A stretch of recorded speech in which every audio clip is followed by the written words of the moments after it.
এইটা হচ্ছে বিদ্যাসাগর বিশ্ববিদ্যালয়ে আমাদের 6th সেমিস্টারের প্রশ্ন।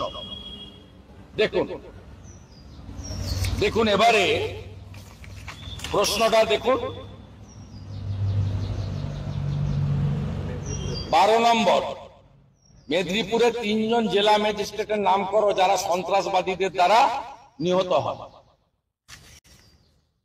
আপনারা মেদিনীপুরের ইতিহাস জানেন।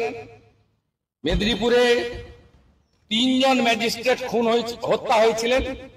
অত্যাচারী ছিলেন রবার্ট ডগলাস, জেমস পেডি এবং বার্চ। এবং এদেরকে কারা খুন করেছিলেন? যারা প্রাতঃস্মরণীয় স্বাধীনতা সংগ্রামী বিমল দাশগুপ্ত, অনাথ বন্ধু পাঁজা, প্রদ্যোৎ কুমার ভট্টাচার্য, শুভ্রাংশু পাল।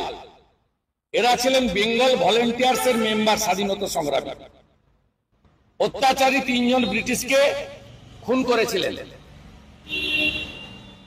মমতা ব্যানার্জির সরকার স্বাধীনতা সংগ্রামীদেরকে সন্ত্রাসবাদী আখ্যা দিচ্ছে।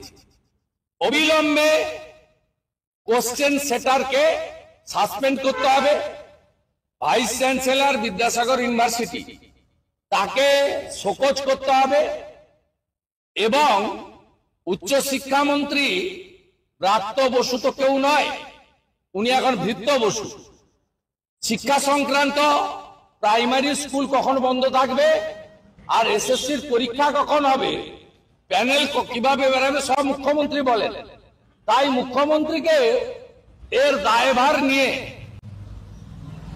নিঃশর্তভাবে ক্ষমা চাইতে হবে। যেমন মুখ্যমন্ত্রী রাষ্ট্রপতি দ্রৌপদী মুর্মুকে নিয়ে অখিলগিরির সুবচনের জন্য ক্ষমা চেয়েছিলেন, ঠিক স্বাধীনতা সংগ্রামী বিমল দাশগুপ্ত, অনাথ বন্ধু পাঁজা, প্রদ্যোৎ কুমার ভট্টাচার্য, শুভ্রাংশু পাল এদেরকে সন্ত্রাসবাদী বলার জন্য মুখ্যমন্ত্রীকে ক্ষমা চাইতে হবে। কারণ তিনি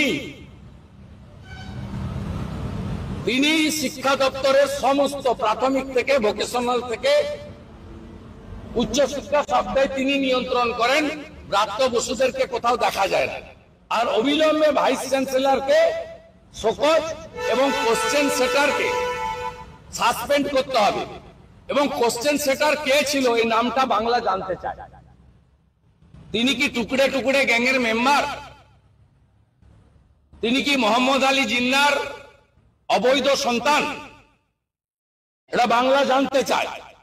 ক্ষুদিরাম বসুর বাংলা জানতে চায়, বিনয় বাদল দীনেশের বাংলা জানতে চায়, মাস্টারদার অবিভক্ত বাংলা জানতে চায়, রাসবিহারী বসুর বাংলা জানতে চায়, মাতঙ্গিনী হাজরার বাংলা জানতে চায়, নেতাজি সুভাষচন্দ্র বসুর কর্মক্ষেত্র বাংলা।